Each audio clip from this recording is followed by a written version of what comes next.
24 वर्षीय रोहन मुंबई में रहता है। रोज काम पर जाने के लिए उसे करीब 1 घंटे लोकल में ट्रैवल करना होता है। बरसात के मौसम में ये 1 घंटा कभी कभार 1.5 घंटा हो जाता है।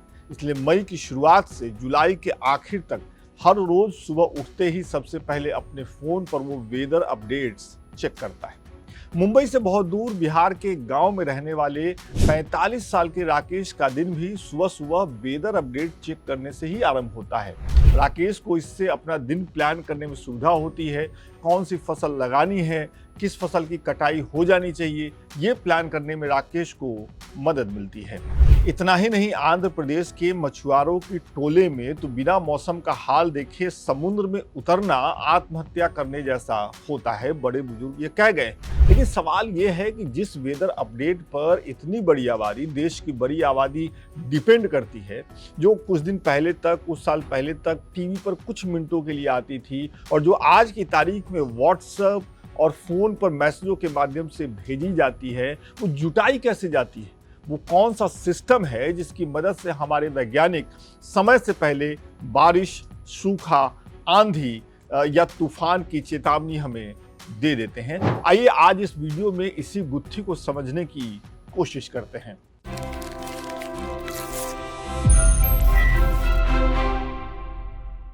हमारे पास अपने कई मौसम सैटेलाइट हैं, जैसे इनसेट, कल्पना और मेघा ट्रॉपिक्स। ये आसमान से हमें बताते हैं कि कहाँ बादल बन रहे हैं, हवा किस दिशा में चल रही है और ऊपर कितनी नमी है। इसके बाद आते हैं डॉपलर रडार, जो आसमान की एक तरीके से स्कैनिंग करते हैं और बताते हैं कि कहाँ बारिश होगी, कहाँ तूफान आ सकता है या आसमान में क्या हलचल चल रही है। वहीं जमीन पर काम करते हैं ऑटोमेटेड वेदर स्टेशन, जो हर घंटे डेटा भेजते हैं, जैसे तापमान, हवा की रफ्तार, नमी वगैरह। एक वेदर स्टेशन है, छोटा सा वेदर स्टेशन है। और हाँ, हर दिन उड़ाए जाते हैं वेदर बैलून्स, जो ऊपर जाकर बताते हैं कि हवा कैसे बर्ताव कर रही है, हवा का रुख क्या है। अगर समुद्र में कोई तूफान उठ रहा हो तो हमारे पास वहाँ लगे वायु सिस्टम भी हैं जो हमें अलर्ट भेजते हैं। ये समुद्र में हो रही हलचल को जानने, समझने और हमें बताने के लिए ट्रेंड होते हैं। मतलब उनका पूरा सिस्टम समुद्र की हलचलों को नोट करता है और हमें सिग्नल भेजता है। अब ये सारे आंकड़े इंडिया मेट्रोलॉजिकल डिपार्टमेंट यानी भारत मौसम विज्ञान विभाग के मुख्य केंद्रों दिल्ली, पुणे और चेन्नई तक पहुंचते हैं। वहां तक ये डाटा पहुंच जाता है। वहां इन्हें प्रोसेस किया जाता है सुपर कंप्यूटर की मदद से। IMD इस्तेमाल करता है न्यूमेरिकल वेदर प्रेडिक्शन मॉडल, जैसे NCUM, GFS और VRF। ये क्या है?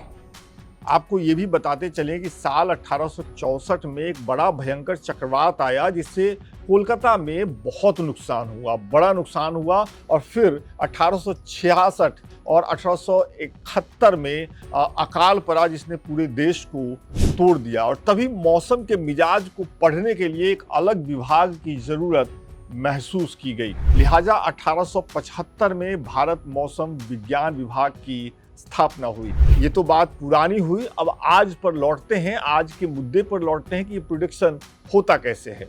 तो ये जो मॉडल हैं वो पुराने डेटा, लाइव डेटा और सैटेलाइट इंफॉर्मेशन को मिलाकर यह अनुमान लगाते हैं कि कल या परसों मौसम कैसा रहेगा।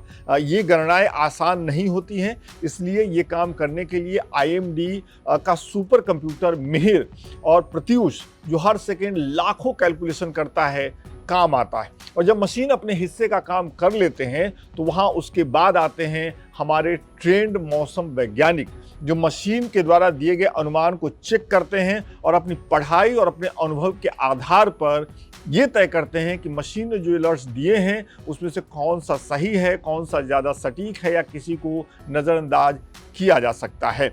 और इसी आधार पर, जब वैज्ञानिक इसी आधार पर हम लोगों के लिए रेड, ऑरेंज और येलो अलर्ट जारी करते हैं, जो आप खबरों में सुनते भी हैं। अच्छा, अब एक एक करके इन अलर्ट्स को भी समझ लेते हैं। येलो अलर्ट का मतलब होता है कि आप सतर्क रहें, आपके इलाके में हल्की बारिश हो सकती है या हल्की ठंड पड़ सकती है या गर्मी हो सकती है, हवाएं तेज चल सकती हैं। कहने का मतलब कि मौसम का मिजाज बदलेगा, लेकिन इससे ज़्यादा चिंतित होने की ज़रूरत नहीं है। वहीं अगर विभाग की तरफ से ऑरेंज अलर्ट जारी किया गया है तो इसका मतलब हुआ कि सतर्क रहें। हवाएं तेज बह सकती हैं, हवा की रफ्तार ज़्यादा हो सकती है, बारिश तेज हो सकती है, भारी बारिश हो सकती है। कहने का मतलब कि अलर्ट होने की ज़रूरत है, मतलब सतर्क हो जाएं। और अगर वहीं रेड अलर्ट जारी कर दिया गया तो स्थिति पूरी तरह से बदल जाती। इसका मतलब है कि बेहद गंभीर स्थिति पैदा होने वाली है। मौसम खतरनाक रुख ले सकता है, इसकी चेतावनी देता है रेड अलर्ट। इसका मतलब ये भी हुआ कि जान माल के भी नुकसान हो सकते हैं। तो इससे जुड़े जो विभाग हैं वो तैयारियों में लग जाते हैं। स्कूल आदि बंद करने की घोषणा रेड अलर्ट के बाद ही होती है। शाबाश। आप जानते ही हैं, पहले मौसम के अपडेट टीवी पर आते थे न्यूज के आखिर में कुछ मिनट के लिए।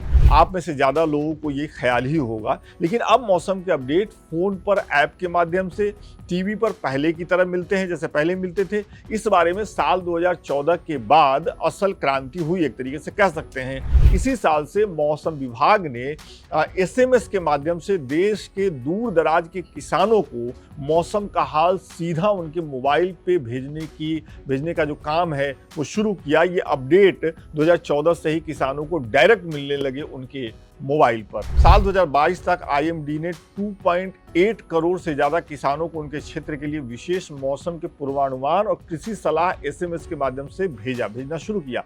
ये संदेश आमतौर पर वर्षा, तापमान, हवा की गति, दिशा, आर्द्रता, बादलों के बारे में जानकारी प्रदान करता है, किसानों को देता है। और मौसम की जानकारी अब व्हाट्सएप पे भी सीधे तौर पे भेजी जाती है। PIB की एक रिपोर्ट के मुताबिक IMD ने देश भर के किसानों के लिए 16,140 व्हाट्सएप के ग्रुप बनाए हैं, जो 1,19,554 गाँवों को कवर करता है। इन समूहों के माध्यम से किसानों को उनके क्षेत्र के लिए विशेष मौसम के पूर्वानुमान, कृषि सलाह प्रदान की जाती है। इन समूहों में राज्य कृषि विभाग के जिला, ब्लॉक स्तर के अधिकारी भी शामिल होते हैं, ताकि जानकारी को और प्रभावी ढंग से उन तक पहुंचाया जा सके।